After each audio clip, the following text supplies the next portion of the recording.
Shalom. First and foremost, I'm going to give all praises and glory and honor as due to Yahweh, Bahashem, Yahweh Shai, Bahashem Rakakodash. Double honors to the apostles and elders of Great Millstone that rule well. Blessings and salutations to the hopeful elect. New is in this gospel, broad lifting up the standard of Yahweh, Bahashem, Yahweh Shai, wherever it may be. This is just a little update, another lesson from the Spirit. Lord's will to be edifying. Hold on 1 second, Salaki, I'm actually driving. But yeah, this is based on the movie Homestead. I actually went and checked that movie out yesterday night.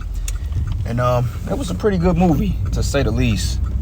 I mean, you know, they had their Christian dogma shit in there, and they was going off because, you know, it's always women-centric. It's always revolving around women and their heroicism and all this other bullshit. But they show you the mindset of the people and how people are going to behave once the thought of impending doom manifests itself. Because basically, and I'm not going to spoil it because I'm pretty sure brothers would check it out. But long story short, I mean, it's pretty straightforward. You know, they showed you the destruction or parts of the destruction.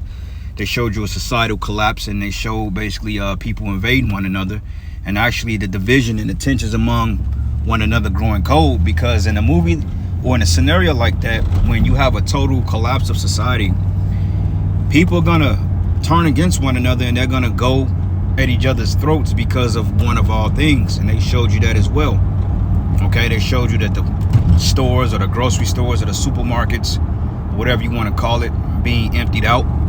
And they showed you martial law in a certain degree, and they showed you troops and what you call militia groups to protect, you know, particular pockets of political systems, man. So the movie Homestead, it was pretty good. I give it like a 7 out of 10, you know, because of what it represents, and you know, it's quite on point. You know, they showed you how the rich, how they had everything, and how nobody was really paying attention to what the fuck was going on until it happened, because the scriptures say peace and safety, then sudden destruction coming upon them as woman would travail.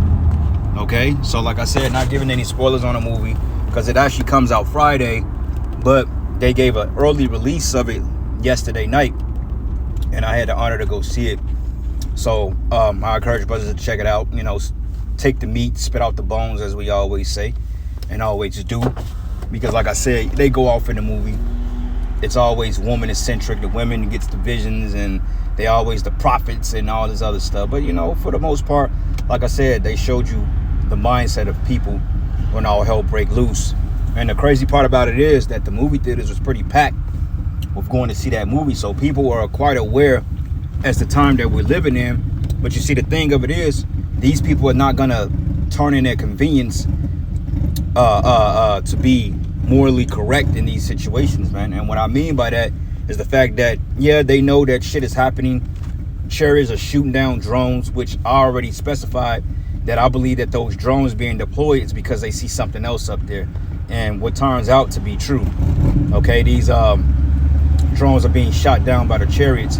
And the fact that everybody is going to TikTok, one reason why they want to shut it down in 6 weeks, but people going to TikTok and these other social media platforms, and they're exposing these elites, man. All right, and yet all this information is coming out, but yet these people, what do? They get up and they continue to live their everyday lives, and they're not preparing, you know. And if they are preparing, they're preparing in a carnal manner, like prepping and off farm grid and all this other shit. But that ain't gonna save you in the day of the Lord, man. Okay, because the scriptures say that in that day, roughly paraphrasing, the scriptures tells us that they're not going to be strengthened in the iniquity of their life, man. So basically, your money, your land, your guns, your weapons, because Esau showed you the weapons in there. And I mean, them Edomites, they had weapons for days. I'm talking about like bunkers of weapons. And there was one scene in the movie that one of the government officials came in, which shows you that these bureaucrats ain't nothing but a bunch of demons, man. Because in a time of a societal collapse, how the hell you gonna try to come around and audit somebody based on the weapons and ammunition and food that they're doing?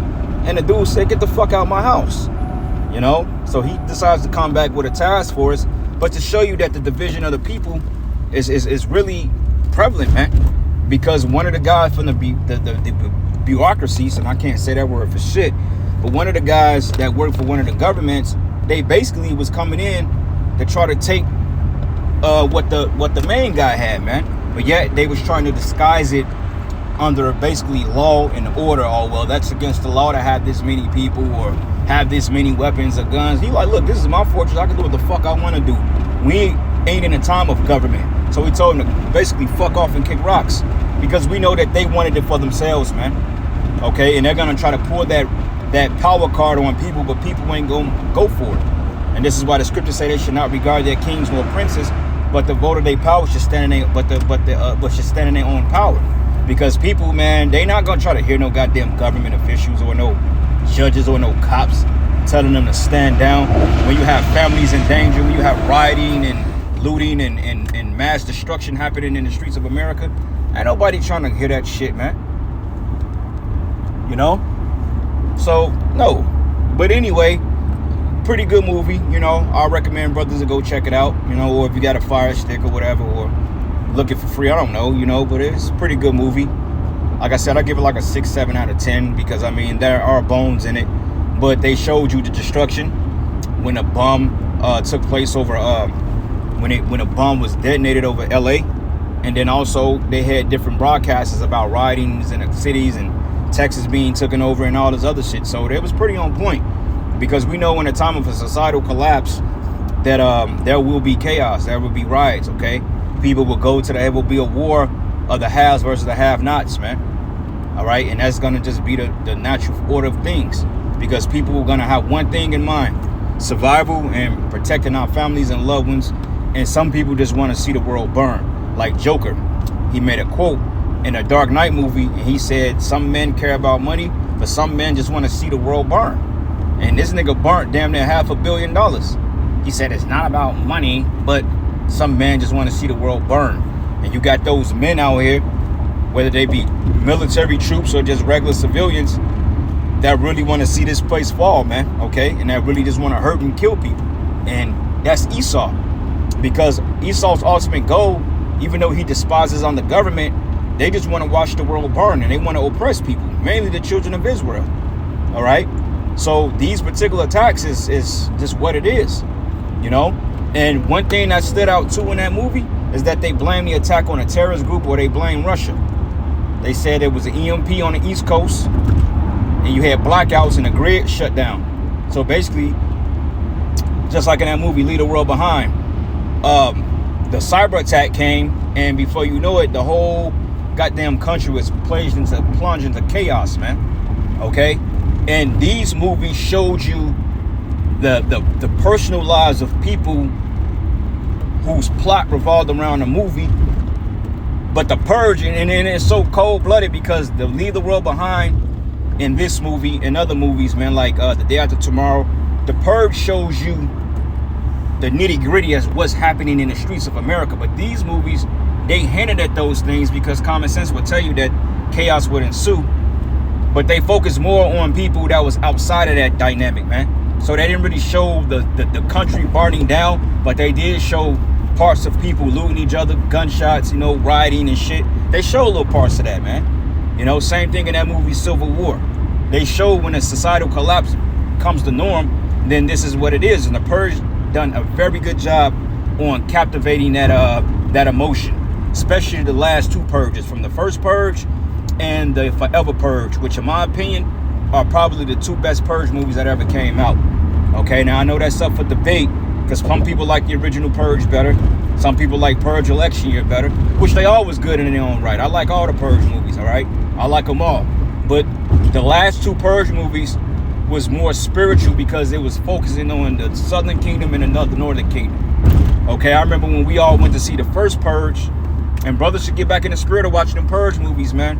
But when we went to go watch the first Purge, we did it as a camp, and I mean, we was locked in a spirit. I mean, that movie was good from front to back, and then it was so good to the point that we did a lesson right after the movie ended, right outside the movie theater. We did a post-up right outside the movie theater, man. You know, in them days. That was what, back in 2018? You know, times were a little different then. You know, you still had Dollar Taco Tuesday. But nonetheless, they showed us that, you know, these things would transpire. Okay, and then the Forever Purge was really Northern Kingdom centric, when they showed you that after the Purge, basically what happened is that a social media post, whether a tweet or a Facebook post, went out online to continue the purge, and after the original purge was ended, they kept riding, which led into all 50 state all-out war, man. This is why towards the end of the movie, when the camera started to zoom out on the map of America, they showed a Babylon on fire, because this is going to be the reality of it. Because these people, man, hey, like Joker said, he said, you don't see when the chips are down. He said these people, they eat each other. He said it just like that, you know. And these people will eat each other, because you've seen how quickly friends turn into foe when they don't have the necessary goods to sustain themselves, man. Okay, the scriptures go into the green tree, and people are still crashing out on each other, man. So how much more when a drought really comes? Okay, and I'm gonna actually pull that real quick, because I'm actually on the road driving. But I'm gonna play this trailer real quick. That way it give me time to get the precept, and we'll end it after that. So here we go. Everyone wondered how the world ended. We got hit. Does the sun America's just been attacked. go on shining? But this is the story of how it began. Los Angeles has been struck by a bomb. Hold your breath. Hold your breath. It might be nuclear. I saw this. So what? We never come back. After today, our lives will never be the same. We have looting and widespread panic. Hey! Daddy has a place for us to go. We'll be together.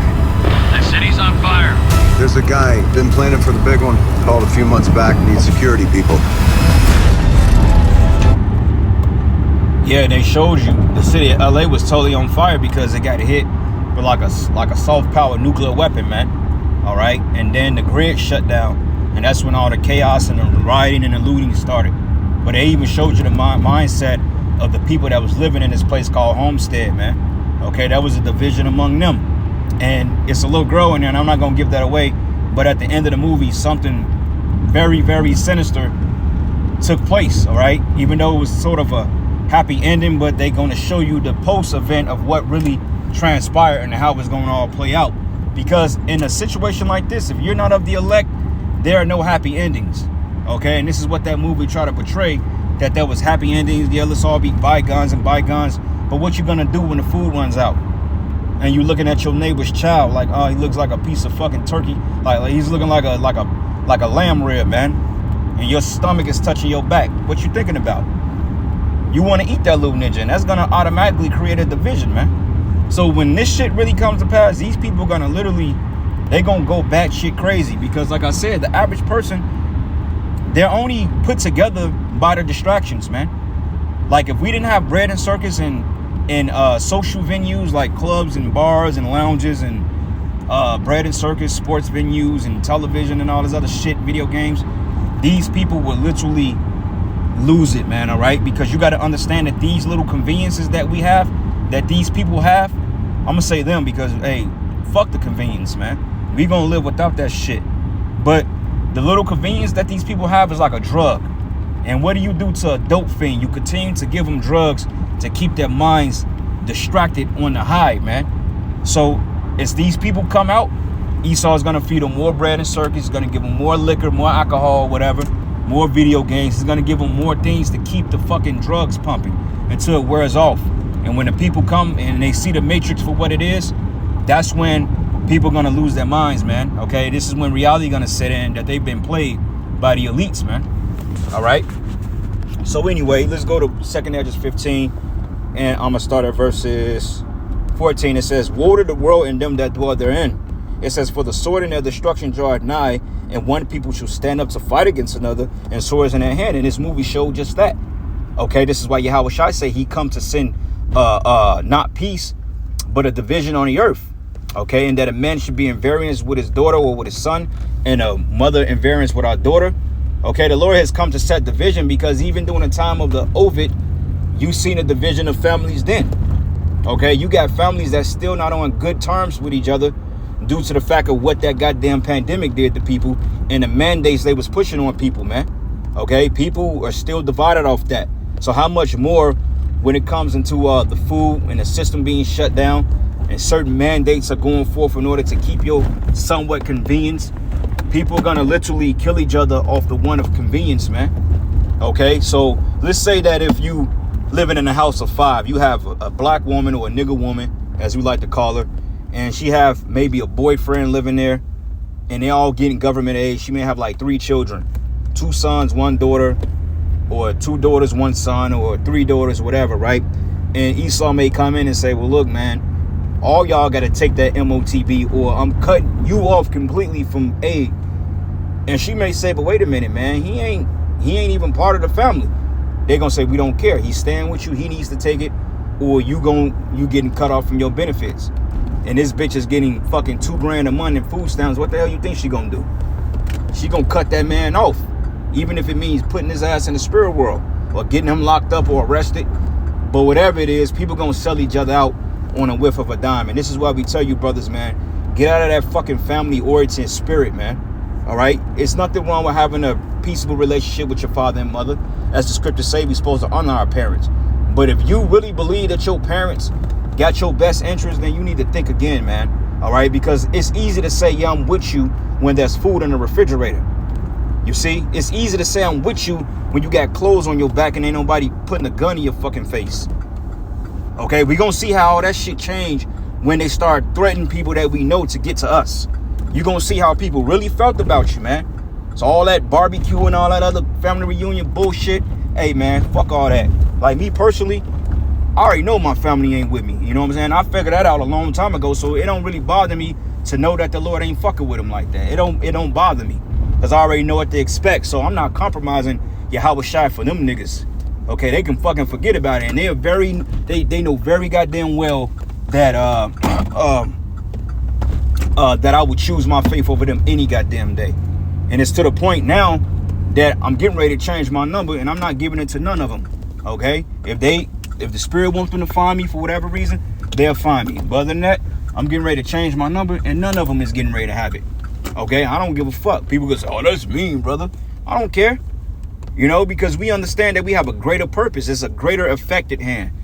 You know, and we understand that these people, they do not have our best interest, man. Okay, they don't like what you're a part of, and they see what you're saying he coming to pass, and they getting afraid. So anything to save their ass, they gonna sell you out, man. All right, so don't say that you wasn't told, you wasn't warned, you didn't know. No, man. Okay, these people do not have our best interest, and this movie showed you that. Friends becoming enemies, man. And it says here, for the sword in their destruction draweth nigh, and one people should stand up to fight against another with swords in their hands. For there should be sedition among men, and invading one another, and they should not regard their kings nor their princes, in the course of their actions of standing their power. Right, so people gonna be like, fuck your government, fuck your judge, fuck a cop, and they gonna do what they want to do. Okay, men that got out of jail, they want to go get that baby mama for putting them in jail and committing adultery and putting the nigga on child support. Hey, they gonna go find her, and they don't give a damn who stands in his way. He gonna go through anybody that he needs to get his pound of flesh, and ain't nothing gonna stop these people. So our job is to report, speak on these things, and stay the hell out the way, man, and let the Lord deal, because this is the Lord's judgment. And it says, and a man should desire to go into a city and should not be able. Martial law. For because of their pride, the city should be troubled, and the houses should be destroyed. And house should be destroyed, and men should be afraid. And a man should have no pity upon his neighbor, but should destroy their houses with the sword and spoil their goods because of the lack of bread and for great tribulation. And this is getting ready to happen simultaneously, because World War III has already started. And if you read 2nd Esdras in succession, right after this goes into a nuclear World War III. So we're right at the cusp of this prophecy happening. Okay, the minute the next shutdown or next attack or a big false flag or whatever they decide to do to disrupt the tensions, hey, you better believe that 2nd Esdras is getting ready to fall off the pages, man. All right, especially when they shut the banks down and they start to introduce the MOTB and the grid goes down. These people, hey, give them 4-5 days and the power don't go on. Some people gonna start the shit immediately, but give them a couple of days when they realize that ain't nobody coming to save them and that they on their own. All these people, man, they gonna lose it. Okay, it's gonna be like Arkham Asylum in this place, literally. All right. One more precept, Luke 23. And I'm going to start at verses 23 and... Shit. I always forget it. 23 and 23. Matter of fact, let's do it this way. Green tree. I ain't even gonna waste time. Luke 23 and 31. I was in the right chapter. This is the book of Luke 23, and I'm gonna start at verses 29. It says, "For behold, the days are coming in which they should say, Blessed are the barren, and the wombs that never bear, and the paps which never gave suck." Meaning the ones that can't give birth, because last thing you want to be is tie down some kids in this time. It says, "Then shall they begin to say to the mountains, Fall on us, and the hills cover us. For if they do these things in a green tree, what should be done in a dry?" So, hey, people are bugging out now, and you still got a bundle. You still go to the grocery store and fill your crib up, even though it's a little more expensive. Hey, you can still make a living. You still make a lot of money here, man. All right, business opportunities are at its peak. So, hey, but what happens when these things are shut down? All right, but anyway, I'm going to end it. All praises and glory, honor that's due to you. How about you? How was shy? Lord is where you edified to the next lesson. Shalom. What is this place? Welcome to Homestead. Your guys have to learn how to farm. We grow our food. We raise our animals. Can you handle yourself with a gun? This might be the most prepared location in the Rockies. Everyone's gonna want in. And I mean everyone. My family's out here, and we're starving to death. I wish we could help, but we can. You can or you won't. Our kids need us to be strong. Please. People are gonna die at this gate. They're trespassers. The hills. They're stealing your grain. They've cut off your solar power. We need a world where people help strangers, not shoot at them. Sometimes we think we're doing the right thing and then it all goes wrong. It's the end of the world. It's time for you to take full control. It's complicated.